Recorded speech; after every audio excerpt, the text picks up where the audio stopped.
When I was 18, I learned how fast one sentence could destroy an entire life. A sentence powerful enough to break everything I thought was safe. It changed me into someone I didn't even know.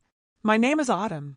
I grew up in Pine Hollow and worked part-time at a family grocery store to save money for college. Everything in my life seemed normal until the morning it all fell apart. The first shock came from a girl I had barely ever talked to.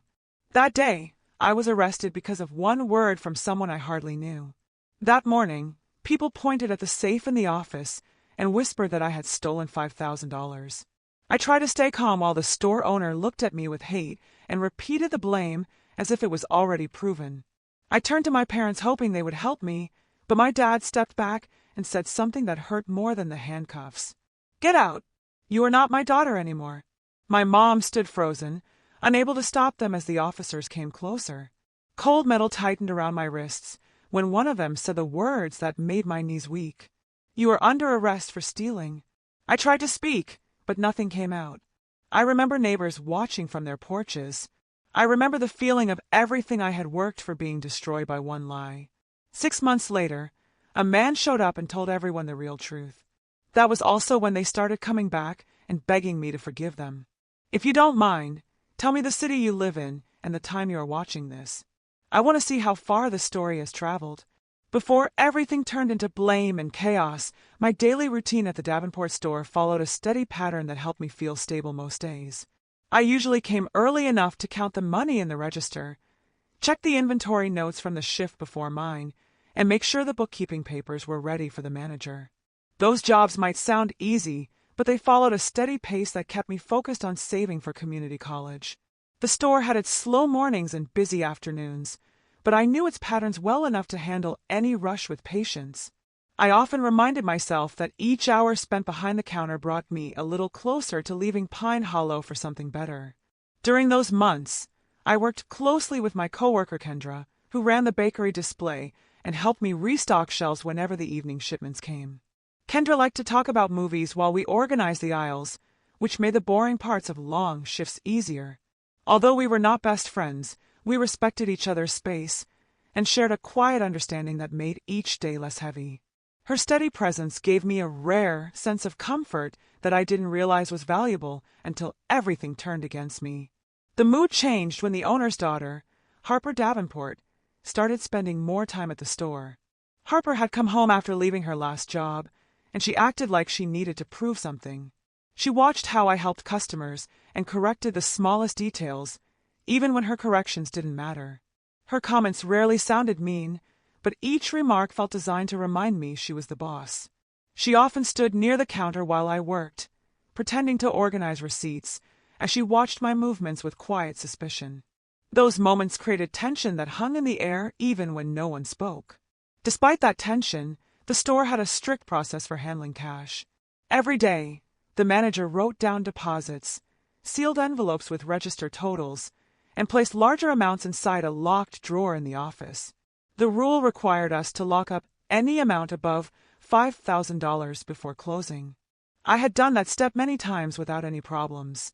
The procedure helped protect the store, but it also meant that anyone near the office could easily be blamed if something went missing. I never imagined that thought would matter, but I later realized how easily trust broke when money disappeared. One evening, I finished counting my register during the last hour of my shift, while Harper arranged items near the front. She barely spoke, although she kept looking toward me with an expression I couldn't understand. The store got quiet as customers left to go home for dinner, leaving only the hum of the refrigerator behind us. I placed the cash envelope in the office drawer like I was supposed to and went back to the counter. Harper walked by the doorway and looked into the office for a moment, then stepped outside to make a phone call. Her expression looked sharp, but I told myself it was nothing unusual. When closing time came, I wiped the counter and got ready to leave. Mr. Davenport came into the store with a stack of papers and stopped near the office. I saw his expression change as he opened the drawer. Then he called out in a tense voice, "Whoever touched that drawer last is responsible." The next morning started with sharp knocking on the front door that broke through the silence of our hallway like a warning no one understood until it was too late. I had barely gotten out of bed when Mom hurried from the kitchen with a worried look that settled right in my chest. Dad was already standing near the door with the stiff posture he used whenever he expected trouble, although he had no idea how much worse the truth was about to become. I reached for the handle, still half asleep, and opened it to find two uniformed officers on our porch with blank faces. The one in front spoke first and introduced himself as Deputy Mitchell before looking directly at me. "Autumn Davenport, you're under arrest for theft."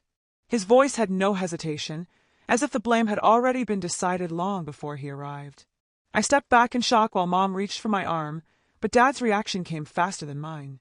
His voice rose with anger that felt careless in its certainty when he demanded to know what I had done. Mom tried to speak between us, but her voice got smaller each time Dad insisted that the officers must have had a reason to show up at our door so early. Mitchell repeated the charge and added that a witness had already given a full statement. Hearing that made my stomach twist because there was only one person who would have talked to them that quickly. Harper had told her version long before anyone asked for mine, and she had probably spoken with the same confidence she used whenever she wanted something to become the truth. Mitchell explained that her claim said I was the last person who used the office drawer before the money disappeared. I tried to form a sentence that could fight her words, but the officers barely paused long enough for me to breathe. Dad shook his head with disappointment that cut deeper than the blame itself. Mom tried to stand between us and said there had to be a mistake, but she was gently pushed aside when Mitchell stepped forward with handcuffs. Cold metal wrapped around my wrists as he started reading my rights with a steady rhythm that made the moment feel unreal. The sound of each phrase echoed in my ears with painful clarity because I knew every word was dragging me farther from the life I knew. I barely felt my feet move while they guided me toward the patrol car. Mom followed behind us with shaking hands that kept lifting as if she wanted to reach me, but Mitchell told her to step back. The door closed beside me with a firm click that created a space too small for the panic building in my lungs. I stared at the seat in front of me with a tight throat, trying to understand how Harper's blame had become the foundation of an entire case.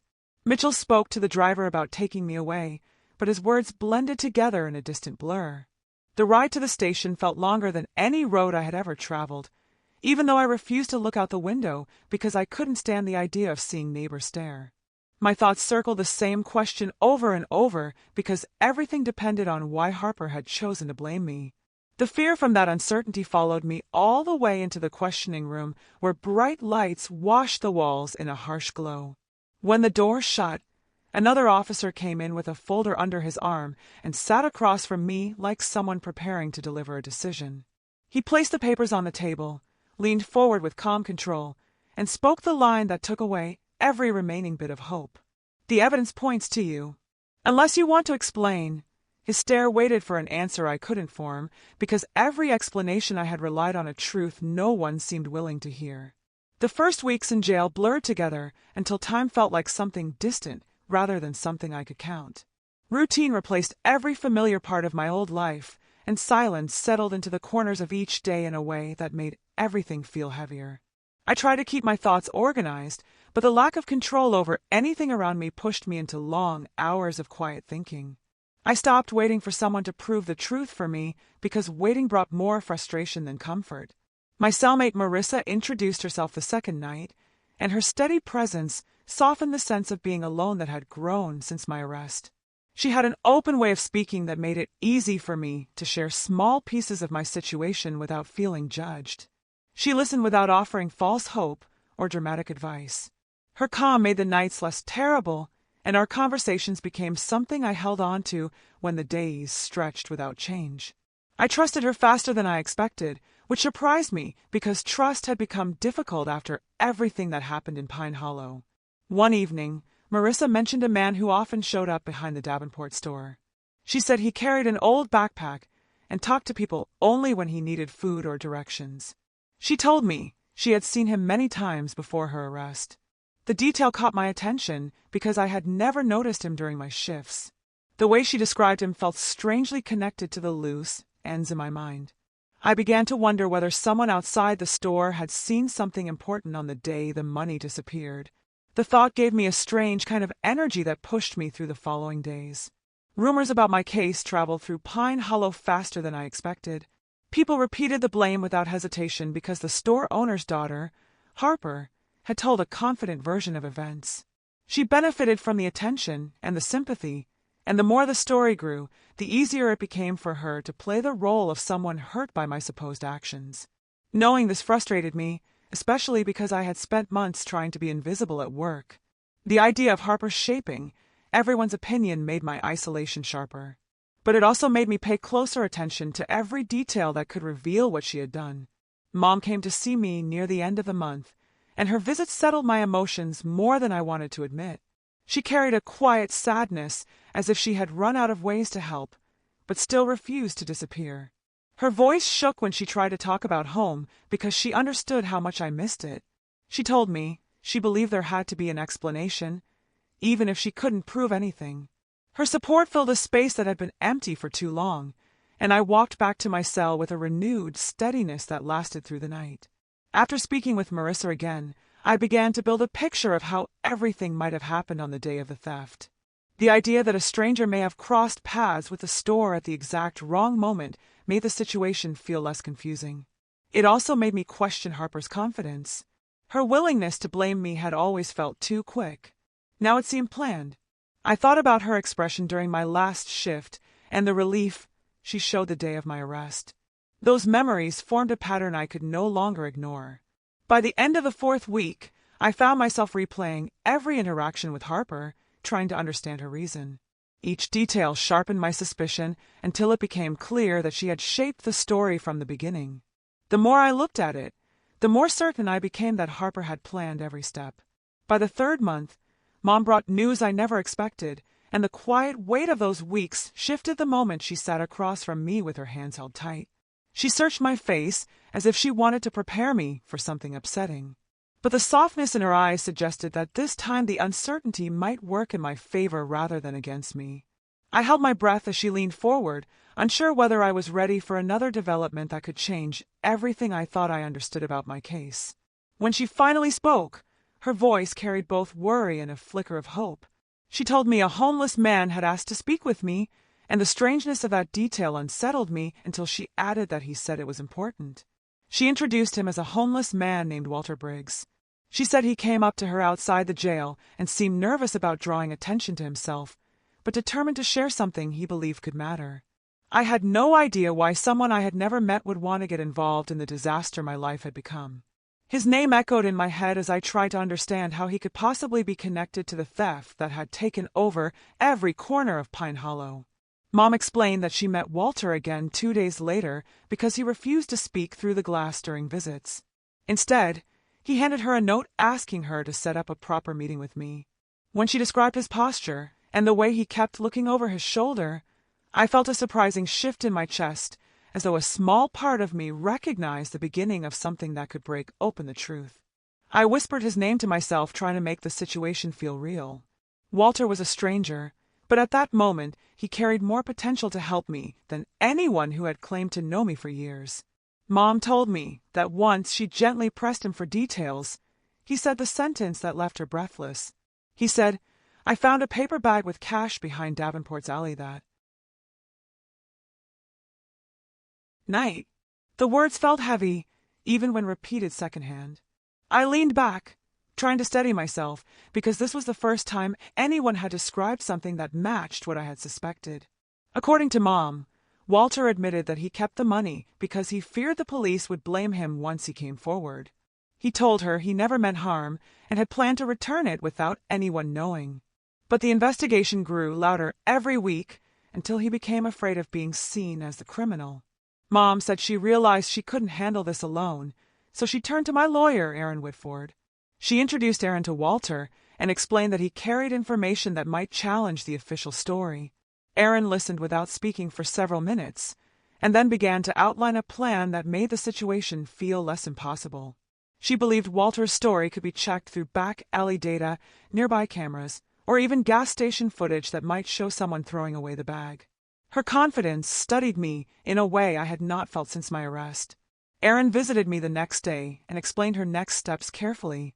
She said she would ask for footage from the gas station across the street, look at every available angle from the dumpsters behind the store, and get time logs that might show whether Harper had access to the storage room before closing. She believed the smallest overlooked detail could reveal why the missing money ended up in a paper bag behind the alley. Listening to her gave me something I had not felt in months, a sense that the truth could be reached without forcing it. 2 months later, a preliminary hearing changed the mood around everything that had been said about me. I had prepared myself for another routine appearance where nothing meaningful would happen. But the room seemed unusually attentive when Erin stepped forward with a calm focus that suggested she had spent sleepless nights reviewing every minute of evidence. I sat beside her, trying to keep my breathing steady, while the judge looked at the stack of documents she had submitted earlier that morning. The low murmur in the courtroom faded when Erin began summarizing her findings, and it became clear that she intended to break open the neat story Harper had built during the first investigation. Erin began by talking about the timing of the door behind the store, explaining how the recorded log showed a manual override at a moment that didn't match the timeline in Harper's written statement. She worded it carefully, allowing each detail to land with weight. She mentioned that this difference had gone unnoticed because the earlier review had focused only on the front registers, but the door log was important since it allowed access to the exact alley where Walter had picked up the paper bag. Her tone stayed steady while she explained that the override happened after my shift had ended, a point she repeated with careful clarity, so the judge would see the importance without confusion. As Erin reviewed the security footage from the gas station near Davenport's alley, the monitor showed still frames with timestamps that matched the moment Walter described. The camera captured a figure leaving the store's back area, although the footage was too grainy to identify anyone. Walter had already given a sworn statement about finding the paper bag, and now he confirmed to the judge that the envelope shown in court was the same type he had discovered that night. The room grew quieter when he pointed to the worn crease on the side of the envelope, saying he remembered it because he feared someone might think he had stolen it if he came forward right away. His voice trembled, but the honesty of his memory strengthened the impact of what he said. Mr. Davenport shifted in his seat while Erin compared his earlier testimony with the statements recorded by the officers. She read a short section aloud, highlighting how he had insisted that the drawer had not been touched after I closed the shift. She then pointed to the door log again, stressing how the override contradicted his claim completely. The judge raised an eyebrow, asking Mr. Davenport whether he wanted to clarify the difference. He tried to respond, but his explanation wavered as he tried to insist that he might have remembered the details wrong due to stress. The uncertainty in his voice made several people exchange glances, and I noticed Erin taking note of every reaction. When Harper was called forward, Erin kept the same firm composure she had used earlier. She began by asking Harper to confirm the timeline she had given during the first investigation. Harper repeated her version, but her sentences grew slower as Erin showed the footage again. Erin waited for the right moment before asking the question that caused the first ripple through the courtroom. "Why does your timeline not match the footage?" The silence afterward felt heavy. Harper hesitated, tried to suggest that the person in the footage might have been me going out a second time, and then stumbled when Erin reminded her that I had clocked out before the override happened. The judge leaned forward slightly, watching Harper's shifting expressions as she tried to correct herself. The judge eventually stopped her and announced that the differences required a full trial where all evidence could be examined under stricter procedures. My stomach tightened when those words were spoken, because the decision meant everything would finally unfold in a public setting where every lie would be challenged. As the officers took me back toward the holding area, Erin leaned closer and whispered that this hearing had changed the path of the case. Her voice carried a quiet confidence that I had not heard earlier. And for the first time in months, I sensed that the truth had begun to surface in a way no one could ignore. The day of the formal trial opened with a courtroom packed beyond capacity.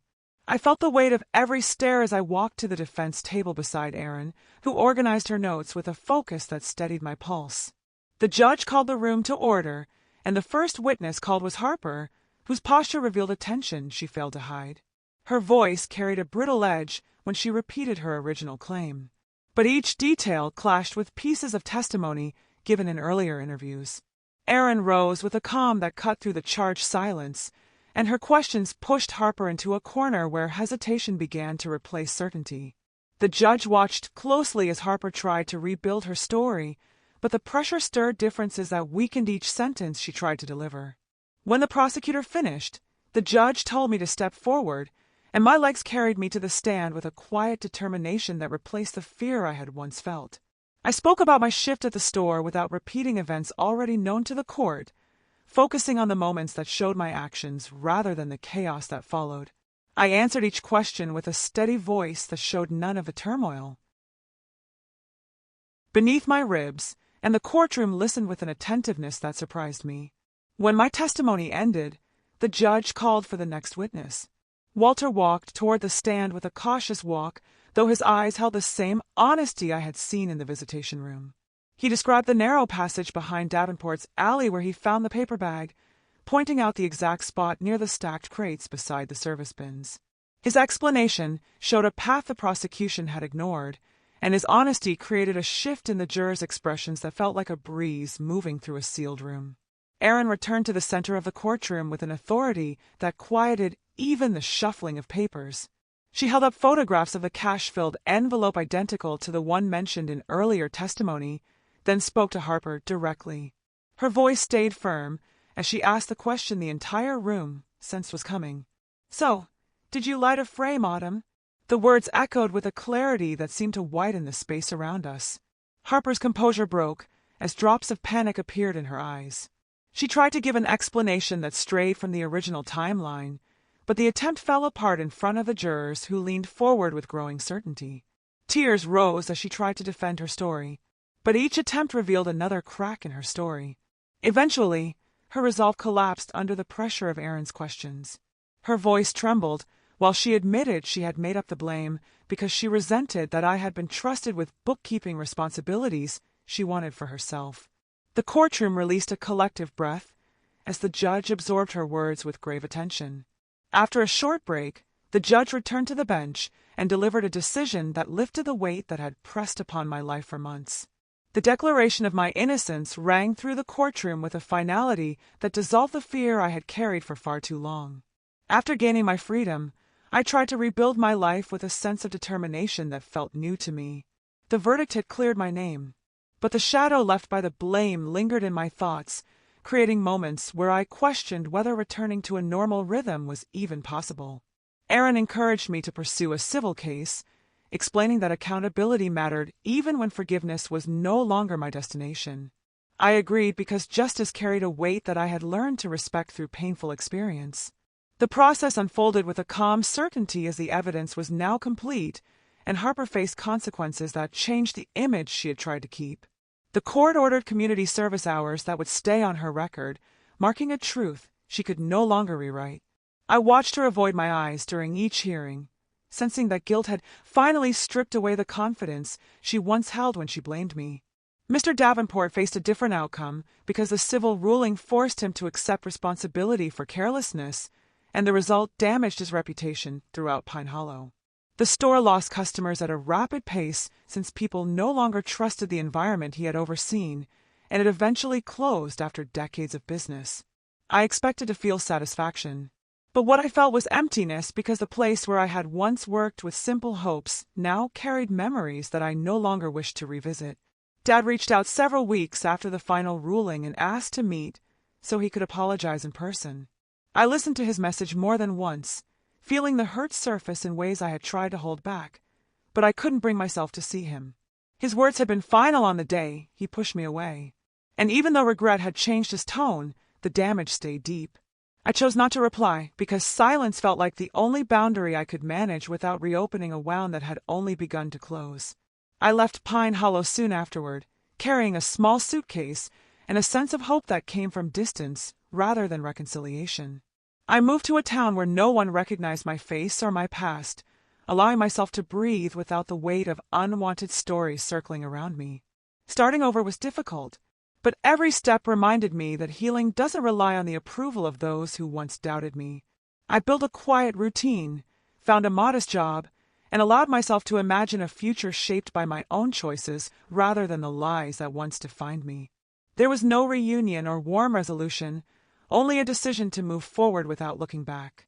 Rumors can travel faster than truth, especially when fear and judgment push people to believe the simplest explanation instead of the correct one. I learned that trust must be earned with care because once it breaks, the pieces rarely fit together again. Mistakes made in anger or jealousy create consequences that stay long after apologies arrive. And even when justice finally catches up, the scars remind us that truth may be delayed, but it never disappears. Thank you for spending your time listening to my story. It means more than you can imagine because sharing it allowed me to reclaim a part of myself that I once thought was gone forever. I hope you felt something meaningful while following each chapter. Before you leave, I would love to hear your thoughts about the choices I made and how you might have acted in my place. Your perspective truly matters.